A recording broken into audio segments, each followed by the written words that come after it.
Welcome to USA Global TV and Radio, where our mission is to provide education, entertainment, hope, and inspiration. USA Global TV and Radio connects you with experts and audiences all around the world every single day to help you succeed in business and to live a richer life.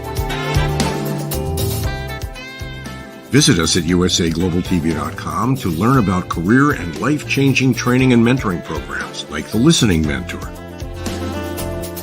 Subscribe to our newsletter to stay informed about our special programs and offers. Discover how you can become a guest on one of our shows or a host or producer of a USA Global TV and Radio show of your very own. That's USA Global TV and Radio, where the doctor is always in.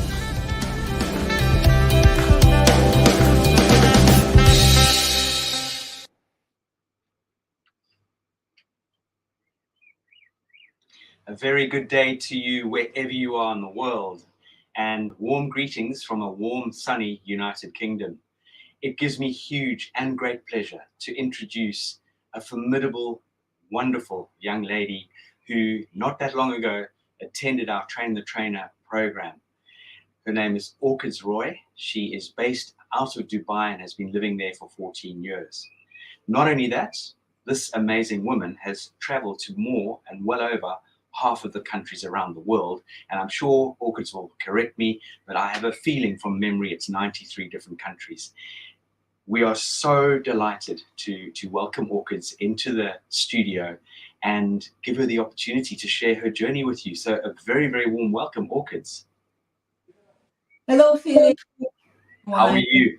I'm very well. Thank you so much for having me here. It's an honor and privilege to be one of your guest in on this show. I repeat that. They're absolutely honored to have you. Thank you for making the time.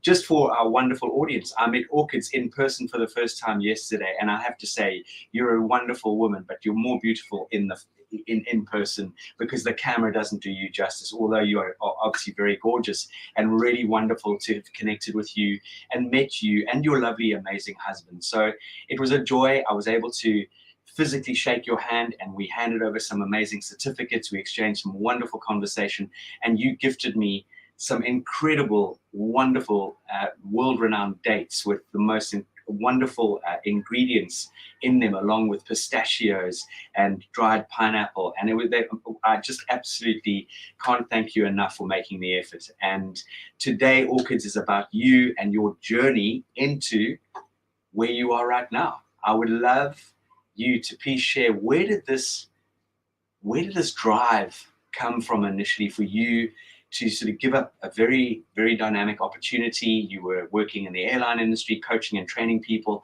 You jumped out of an airplane and you built your parachute on the way down. What was the push? What was the shove? Yes, thank you. So before I answer that, I'm glad that you like the present that I gifted you yesterday. It's so hard to think of, a present from a certain country where, you have to think, okay, which one do you think this person would like? But I'm very glad that you loved it and you appreciate the gift. So going back to your question, what inspired me to jump in that parachute on that airplane and start this new journey of being an etiquette coach?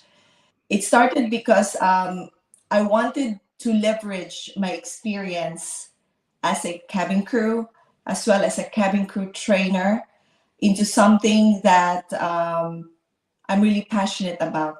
So I can leverage my experience as a cabin crew trainer, where I teach more on social etiquette and image and grooming. And also, I would like to do something that I really enjoy, which is training, teaching. So that is the reason, those are the reasons that inspired me into becoming an etiquette coach. And then I started researching for institutions where I can have this certification or train the trainer course. And I happened to bump into your website, and that's where the journey started.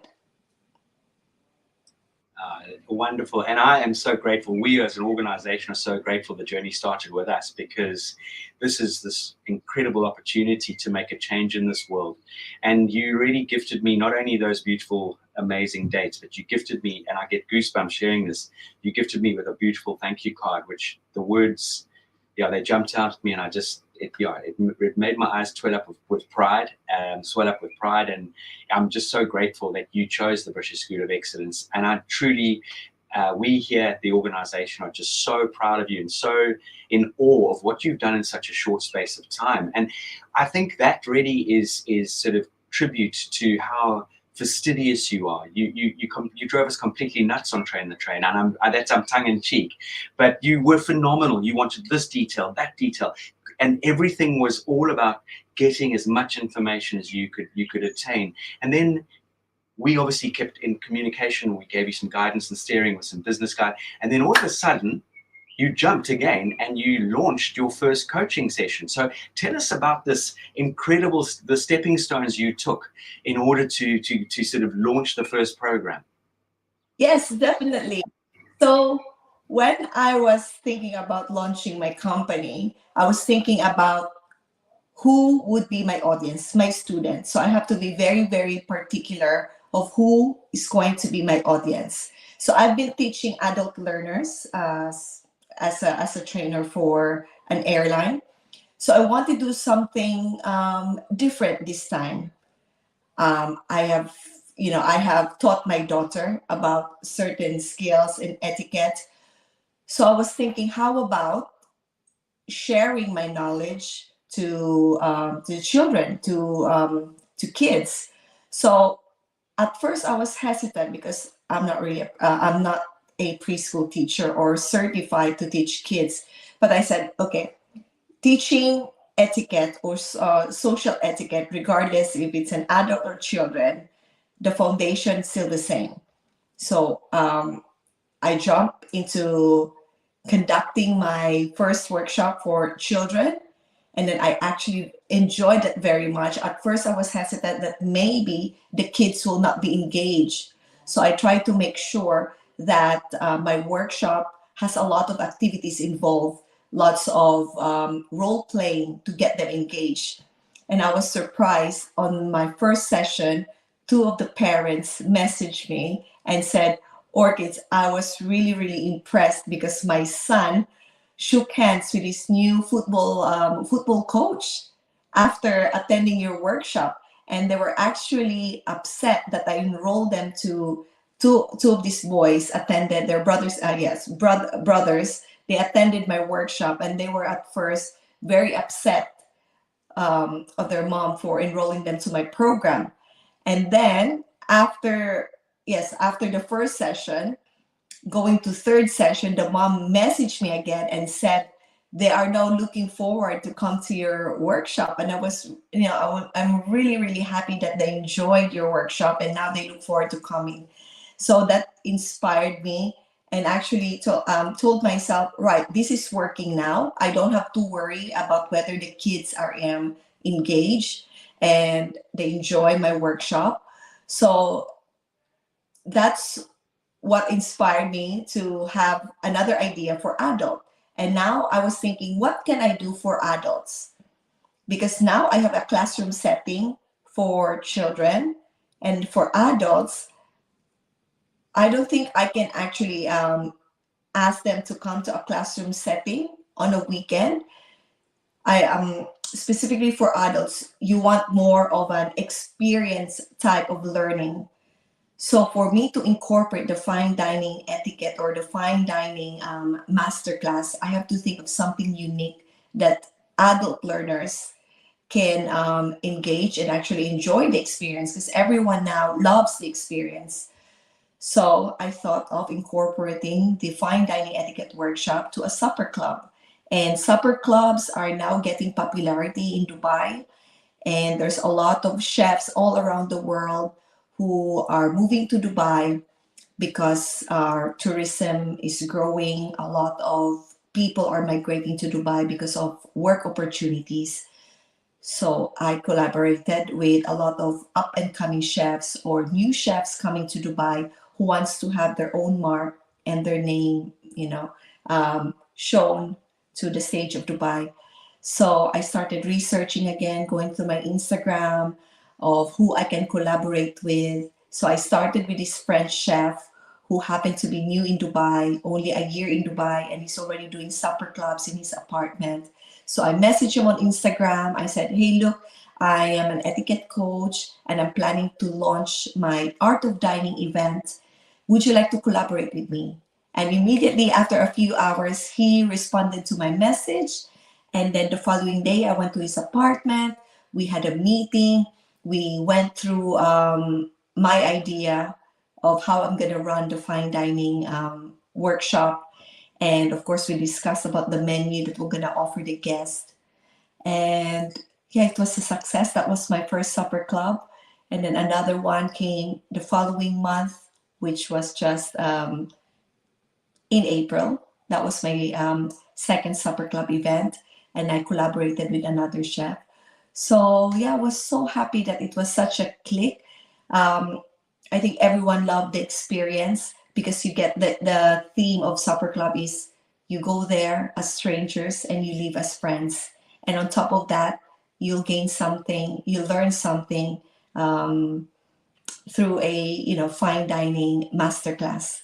So I think it's such a great idea of incorporating an etiquette workshop for something that is unique. So for any etiquette coaches out there who think of ways of how they're going to incorporate their workshops, I would recommend having it in a supper club. Yeah.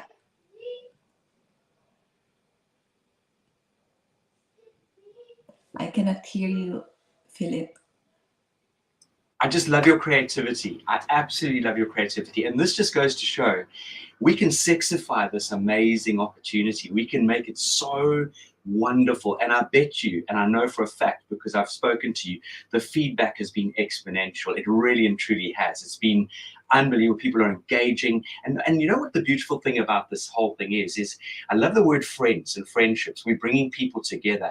And it goes back to that one amazing sentence we all share as etiquette coaches and trainers. One person, one opportunity can change your life for the rest of your life. And I bet you there will be not only friendships born, but business opportunities and connections for life. So I know that our producer's got two pictures I'd love to share with the audience. The first one, please, if we could share that lovely, gorgeous picture of you with your chef.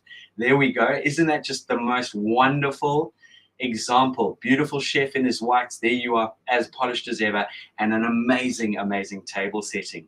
And then we have the next picture, which I love to show, is with you, with your actual diners, which is just gorgeous. You're giving this amazing instruction. What a beautiful setting. And what's so beautiful about this is it's natural. It doesn't have to be a posh 5-star hotel dining room, blah, blah, blah. You're using your tools that are at your fingertips, and you can see the engagement, and I just love that. So huge congratulations on taking this incredible step forward. And one thing I wanted to ask you, obviously I would imagine, knowing you were very well prepared, but also I'm sure quite nervous before the first one. Is that correct? Oh, absolutely. I was very, very nervous. The fact that some of them were already my friends who went there to support me on my first fine dining masterclass.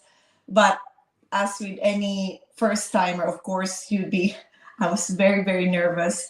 And I was trying not to drip the wine when I was serving them with the wine.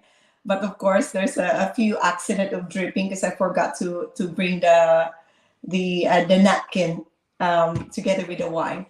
But I'll tell you, Philip.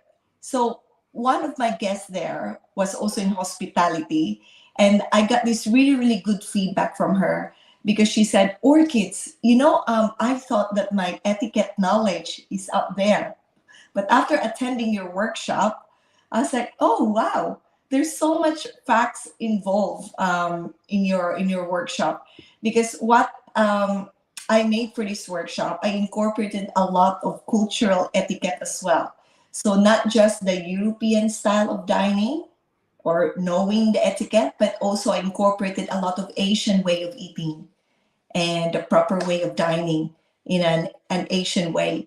So this first etiquette, fine dining or the art of dining, um, the food, the food that we offer, the dishes that we offer to our guests is from Asia to Europe. So it's like a culinary journey from Asia to Europe.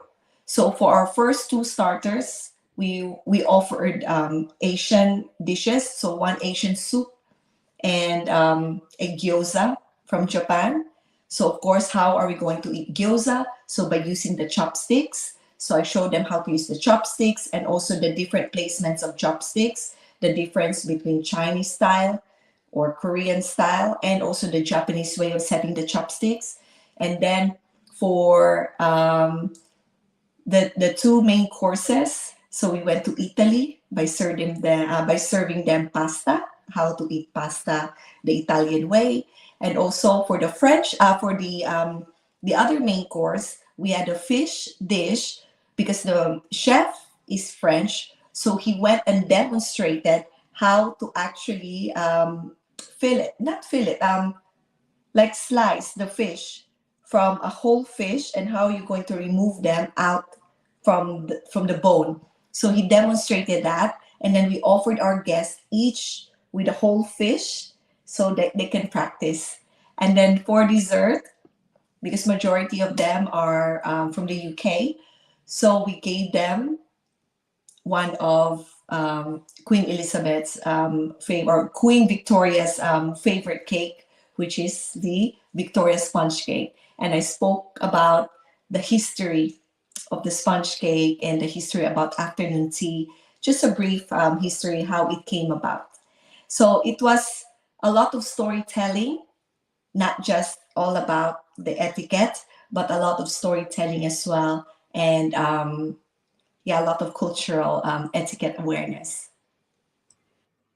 I love that. I love the fact that you really brought in the cultural side of things, because everyone, when one talks about dining, they think immediately, or British style dining, they think, oh crumbs, it's all knife and forks. And you, am I correct? It's 93 countries that you've traveled to.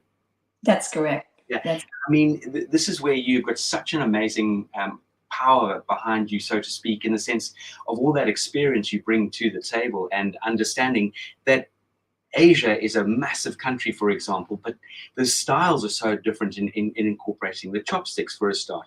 Secondly, there are big superstitions in the various countries. So one needs to be very in tune with the importance of dining etiquette wherever we go. Would you agree with me on that?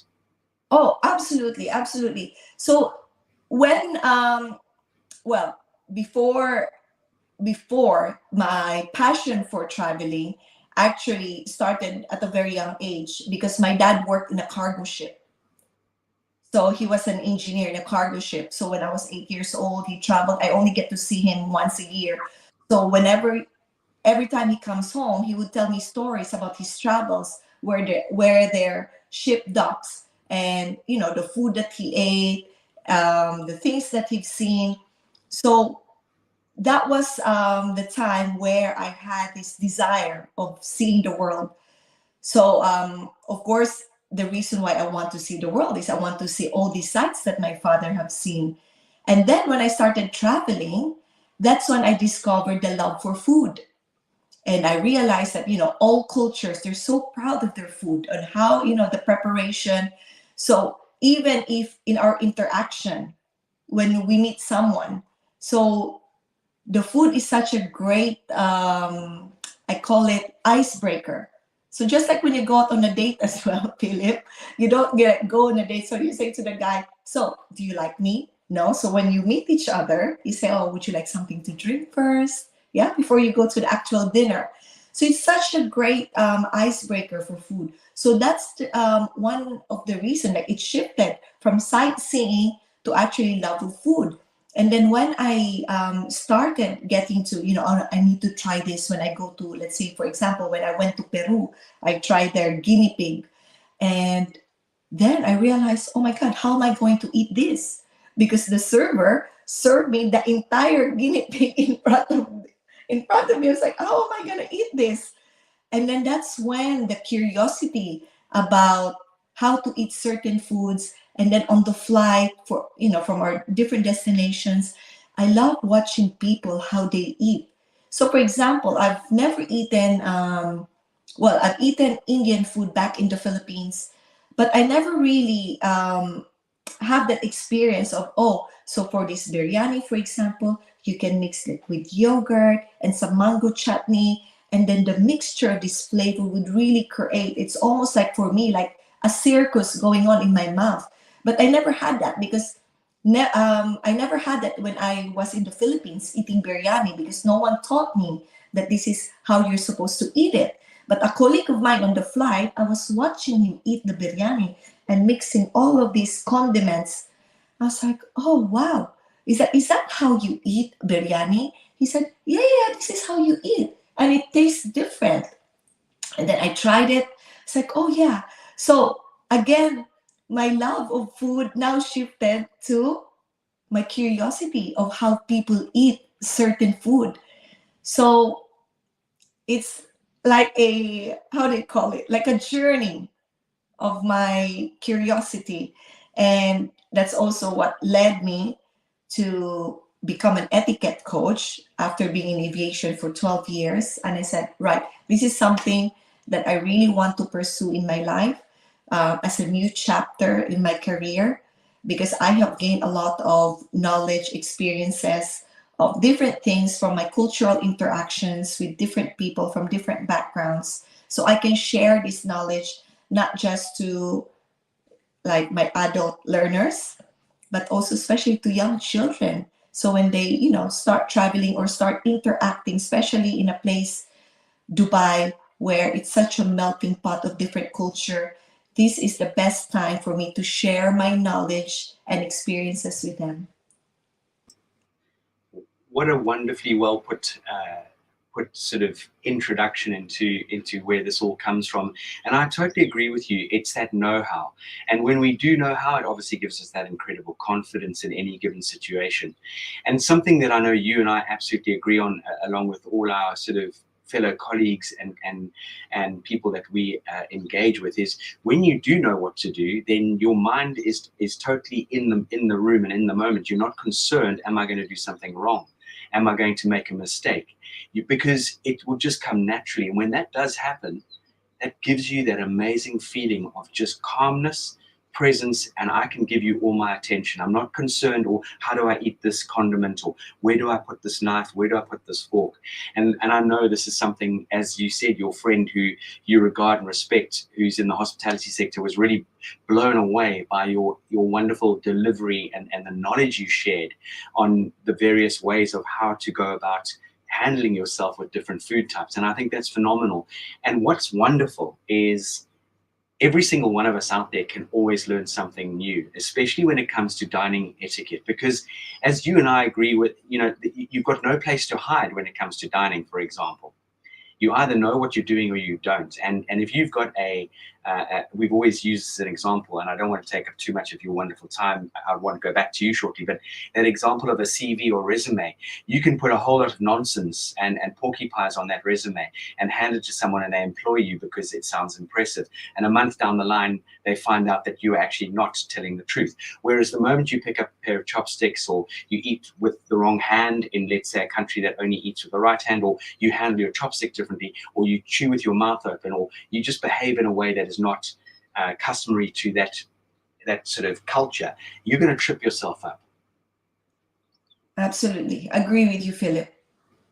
It is. And tell me what else that you've been focusing. But before you tell me what else you've been focusing on, this wonderful title you've come up with, Etiquette for Everyone. Where did that idea come from? Because it's a clever, because again, as you and I share, and I get goosebumps sharing this beautiful picture. I love your logo. It's simple, it's catching, is Etiquette for Everyone, because this is what this is about. It's not for posh people, it's not for middle class people, it's not for poor, it's for everybody. So where did you come up with a beautiful title? Yes, absolutely. As what you've said. So I wanted to have my business name that sounds inclusivity, has to be inclusive. I don't want my organization or my company to sound like a very academia type. So I was thinking, okay, I want something like inclusive, where whether you're a boy or a girl, old, young, rich, poor, from all backgrounds, different backgrounds, can actually come and um, come and join us and participate in our learning. So I want that. I want the name of the company to sound inclusive. So that's the reason why I thought about having it as Etiquette for Everyone. And for the color pink, again, when I was researching what is the color of etiquette, so when you think about etiquette, what's the color that associates with it? So it says that something light, pastel, color pink. So again, I incorporated that. And yeah, there was a lot of brainstorming happening when I came up with that with the name. Actually, when I was going through the train the trainer course, I was also in the process of thinking of my brand, the brand name. And as I've said earlier, there were a lot of considerations that was put into in coming up with this brand name or company name.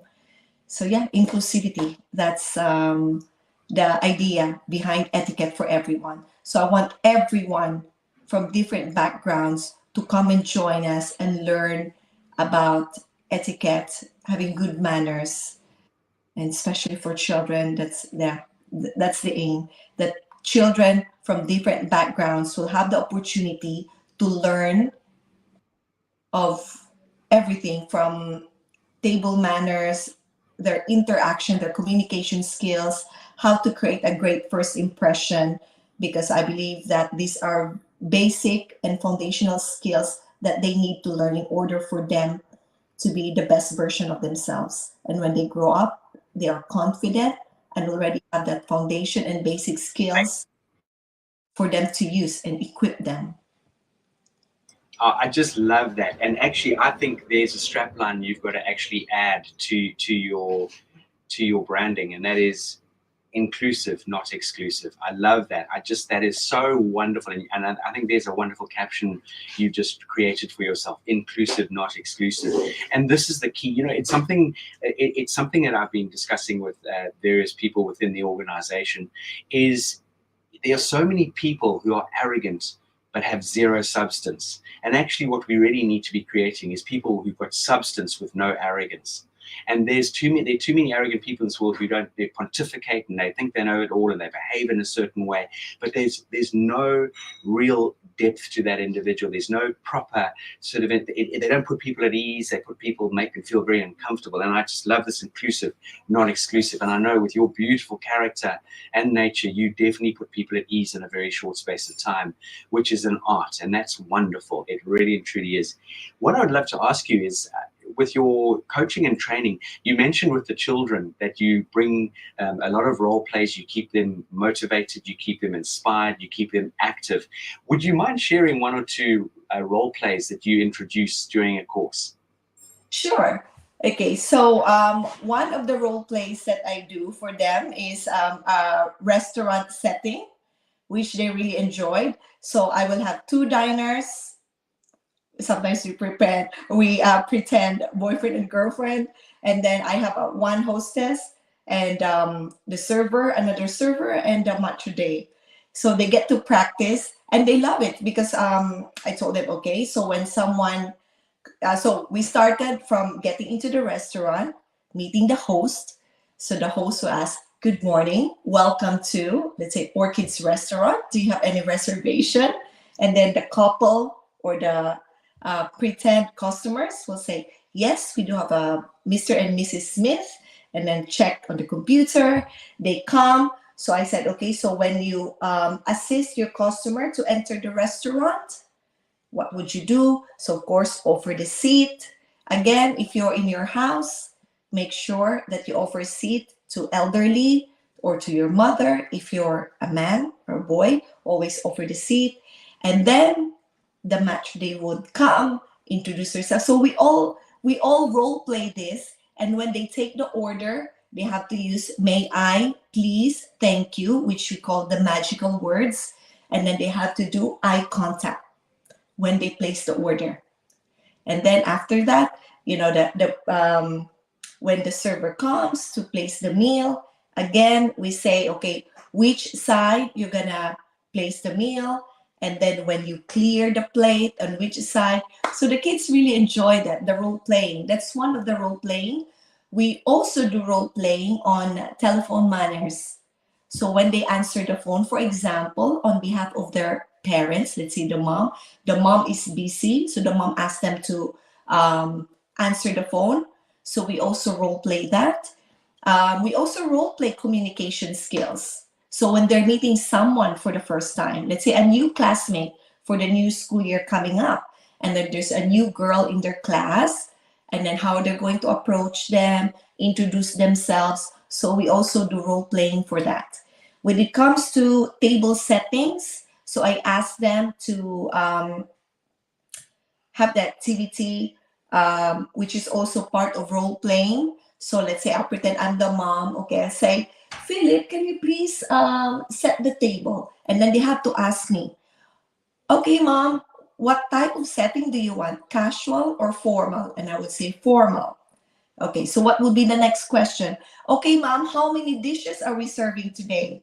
We will be serving 5-course meal. So they have to think, okay, 5-course meal, mom. Okay, so what starter are we having? Are we having soup, salad?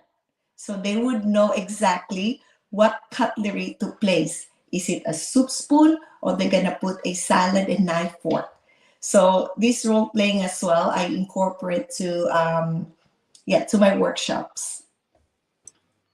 Yeah, that is just wonderful. And it just goes to share with everyone that this is so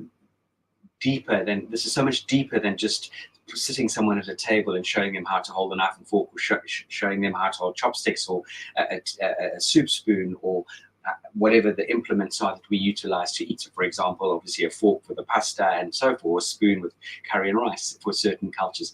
I love this because you're giving them communication skills, which is, as we know, has become a dying thing amongst a lot of people, not just children, amongst people in general. Our communication has dropped really badly. Our concentration levels have dropped immensely. I love the idea, you shared those tidy hands, you inviting someone to a table with beautiful hands and beautiful body language. That is just gorgeous. And so that's sharing how important the body language is.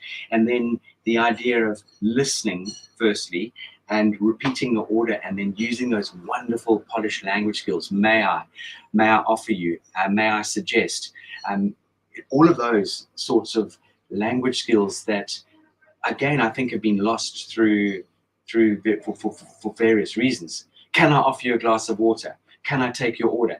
Those are questions, but they're not formal or professional. So just everything, and something you shared is that power of the eye contact, and there's just so much more than just teaching someone about dining etiquette. And I just love how clear you are about this journey that you're taking your students on. Yes, because I think a lot of people nowadays, they would say, oh, the kids nowadays have no manners, because of their own personal, iPad, personal electronic devices, and they're just, on the screen, not making eye contact, which is true. They're so distracted. But then if you give them these tools for them to, to learn, send them to an etiquette workshop, and then they realize, oh yeah, actually what I'm doing is not really good. So this will give them an opportunity to actually practice these skills or apply these skills, because now they've learned. It's not because they're being rude, but because they don't know. I think a lot of kids now, majority of them, you have to spoon feed them with information, especially where information nowadays are so easy to source, because you have the internet. You don't have to go to the library to know all these things. You go to the internet and get all the details. But the delivery, how you're going to share this knowledge and skills to your kids, it's very important.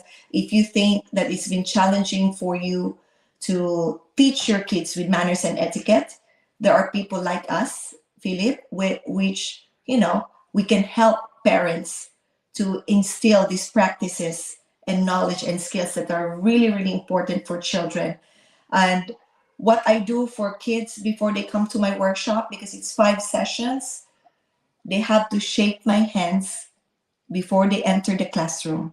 We practice it. I give them feedback, so web to web, and then I give them feedback with, the how strong the grip is. So I'll say, okay, make it stronger a little bit, and then they know that they have to make an eye contact with me when they shake the hands, and then smile.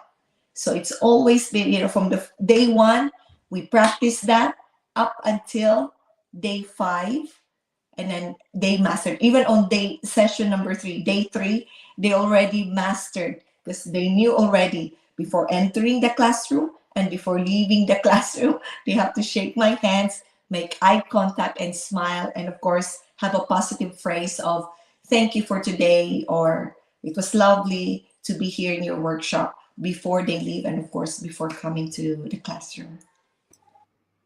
That is just fantastic. Again, so I'm just smiling from within and outwardly as well. It's really interesting that, as you and I, through the program, we discussed is that handshake, whether it's always obviously subject to whether the person wants to shake hands or not. But let's talk about, for the purpose of people shaking hands, that firm handshake, it must never be underestimated, as you know. And it's something that one of our coaches, who's done a huge amount of study into people connecting with one another, a good handshake, as you know and I know, is the equivalent of 3 hours of rapport building. No one's ever going to remember that wet fish style handshake, for sure. And Orchids, tell me something with regard to the routine that you bring into play. I think where you've really opened up such an amazing opportunity is that a lot of families do not eat together. It could be that parents are traveling for work, or parents are busy still in the office, or the children eat early and the parents eat later. And I truly feel that there's a huge disconnect in the fact that there's that wonderful phrase in life: families who eat together tend to stay together. And would you, again, I love your view on that, firstly. And secondly, that's where I think that the art of sharing with our children on how to handle themselves at the table or handle themselves in communication, conversation, has been lost. I'd love your opinion and views on that, please. Yes, that's something that I'm really, really not worried, but I understand where this situation is coming from. As a working mom myself, especially before, where I fly everywhere, that sometimes I don't see my family for 5 days. I understand why the situation is so different nowadays than before. Before, I remember growing up, I always have dinner with my family. But again, times have changed. Yeah, I don't blame families where, they let their kids eat first, because maybe the husband would come at 8. So that's when it's like a me time for like parents time. So adult time and the kids time. I don't really, I have to phrase this very, very carefully, because everyone has, their own setup at home. I would say like it's bad, but I have to say that as a working parent myself, it is very, very important that when the children eat separately from the parents because of some reason or work reason, you still have to instill the correct manners. Maybe you can ask your house help to keep an eye on how the kids are behaving at the table, to make sure that they're eating with their cutlery, or like the small things, like to make sure that their mouth is not open when they're chewing, because it will become a habit. If you let it pass and like, oh no, it's okay, it will become a habit. And then after that, like, when they get old, they still do the same thing. So I think it's very important to have someone there, like to keep an eye, or not really supervise, but okay, supervise, or to keep an eye on children when they eat, if one of the parents is not available, I would say. But I will not judge any family where the setting is, doing the separate dining way. But make sure that if you have the opportunity, maybe over the weekends where parents are not working, to have a meal together and you can have a conversation and to actually assess, if that's the word, or see how your kids are behaving on the table. Is there a need for your intervention to actually tell them, okay, that's not the way we eat, or that's not how, all the things that we talk about in our workshop about dining etiquette. So that would be my view, Philip. What a great answer, and what a great set of thoughts and ideas you just shared there. And again, I know you would never point a finger at anybody. Everyone's got different circumstances, but I do absolutely agree with you. For the parents out there engaging in this Live, Learn, Teach, Inspire program, is if we cannot from Monday to Friday spend time sitting at a table with our children in the evening, is at least put the weekends aside to at least have lunch or breakfast and dinner, try and do all the meals together. And something that, again, we would always encourage is to encourage conversation. And one of the tools that I love sharing is saying to your spouse, what was good about your day? What did you find challenging in your day, and what are you looking forward to? Encourage this amazing conversation. And I think gratefulness, gratitude is something that is so fundamental to implement, especially around the table, and just literally say thank you for the food that we're eating, because as you and I know, we've traveled the world a lot, and you more than me, but we've seen extreme poverty where people don't have anything to eat for a few days, and if they do have something to eat, it's often rotten, or it's not fresh. And we just need to understand to share. There is so much, I call it the family boardroom table, really. There's so much we can instill, there's so much we can share, there's so much knowledge we can impart around that amazing thing called the dining room table, and it's done through food and connection and conversation. And something, again, I'd love to sort of ask you, what's on the agenda? I know you've obviously got things that are going on over July and August, but what are your plans come September for your wonderful organization, Etiquette for Everyone? What are some of the ideas that you've got that you are planning?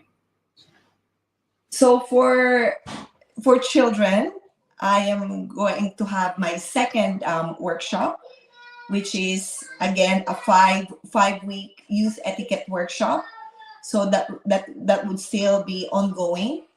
And I am collaborating with two other beautiful ladies during the first term break.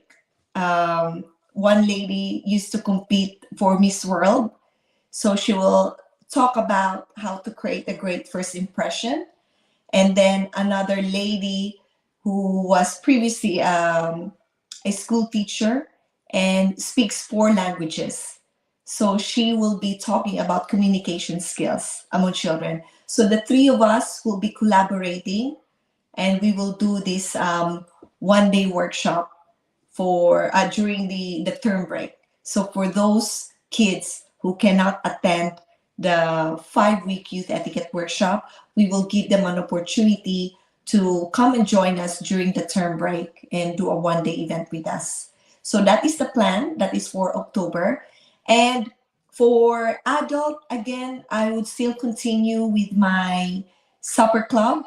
So I have ideas of collaborating with different chefs to actually let my guests try different dishes, because I want them to come and yes, and enjoy this experience, or even give this to someone they know they love, to come and enjoy, delicious dishes, and at the same time they get something out of it, learning the fine dining etiquette. So this will be the plan for adult. So I will be bringing in other chefs with different dishes to offer. So that's the plan for adult.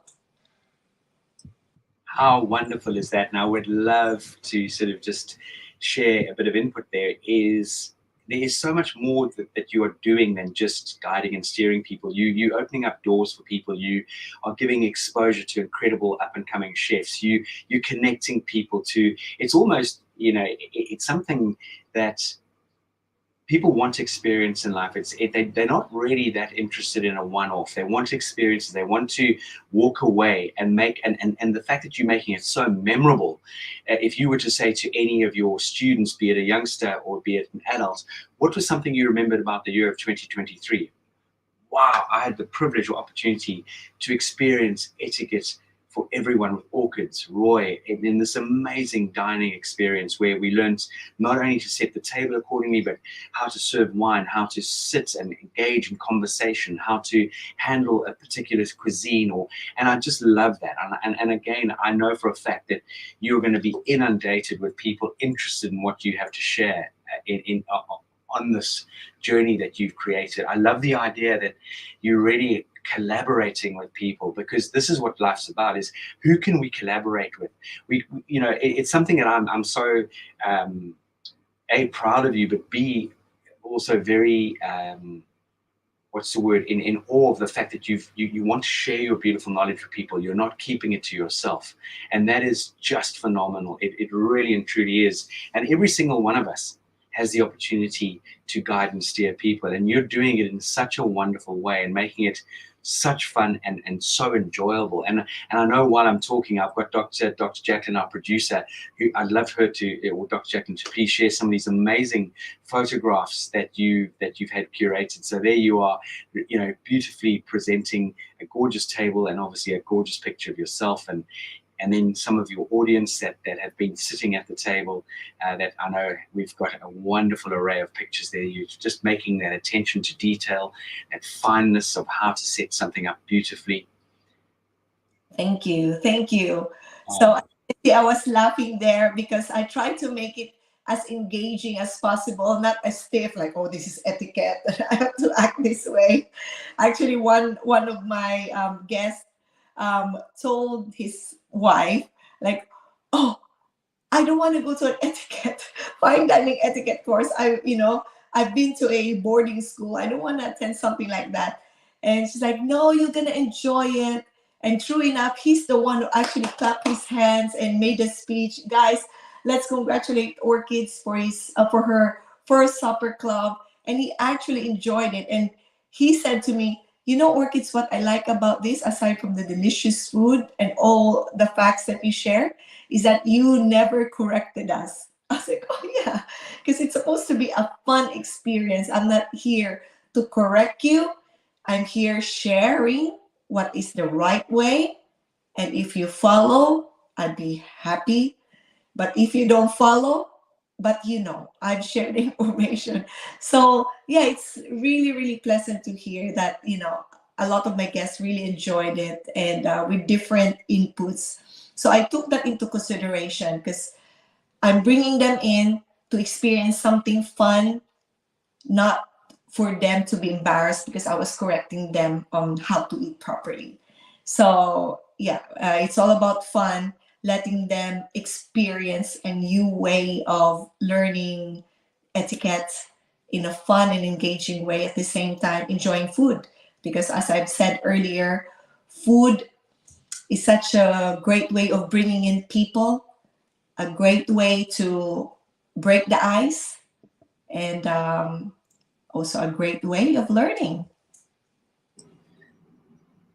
And are you strict about mobile technology at the table? Well, if people are having fun, they will forget about the mobile phone. And I was actually surprised that no one is, you know, taking photos of their food. But I understand in some, actually, I got that as a question on my third supper club about taking photos in fine dining restaurant. So I said, definitely, you can do that.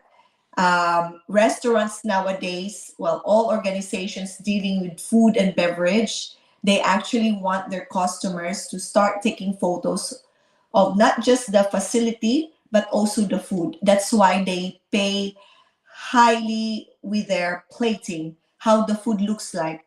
They want it to be very Instagrammable because once the customer starts taking photo and start posting it on their social media, that's already free advertisement and free marketing for that restaurant.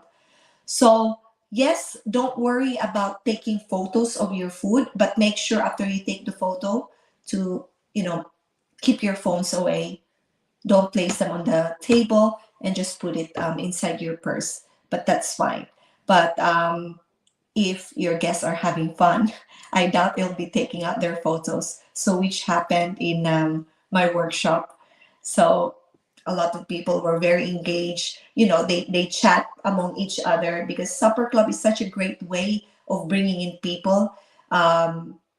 To chat with each other, because there's only 10 of you. You cannot say like, oh, I don't want to chat. Like, you're there and you're enjoying the food. And what a better setting to actually go and meet new friends than in a supper club with the Art of Dining masterclass. That is just wonderful, absolutely wonderful. And something that I think I'd love to sort of, I suppose, put into play here, and I've shared this story with you in the past, but you and I know this, but for some of the viewers' benefit out there, I know Henry Ford, the founder of the Ford motor car, was fastidious about the final interview of people that he was going to take into a senior position.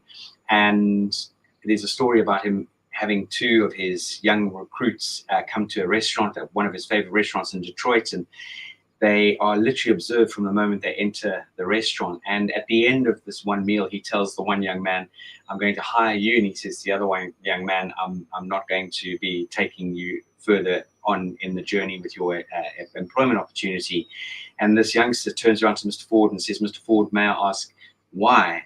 Because I'm really flawed. I'm a better candidate than that person. He said, well, firstly, you didn't acknowledge the waitering team. You were rude. You spoke mainly about yourself. You didn't make good small talk.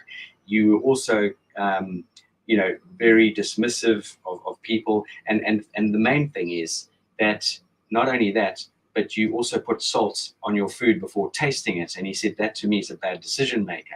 And again, just for the benefit of your audience today, Orchids, is that there is so much more to dining etiquette and table manners than anyone can really understand, and unless you go on this journey. And this is not teaching people etiquette and manners. This is helping you build your confidence. Would you absolutely mirror those words and agree with me? Absolutely. Yeah. Building how to, learning the proper way of eating, being mindful of others when you're in the dining. It's very important to learn.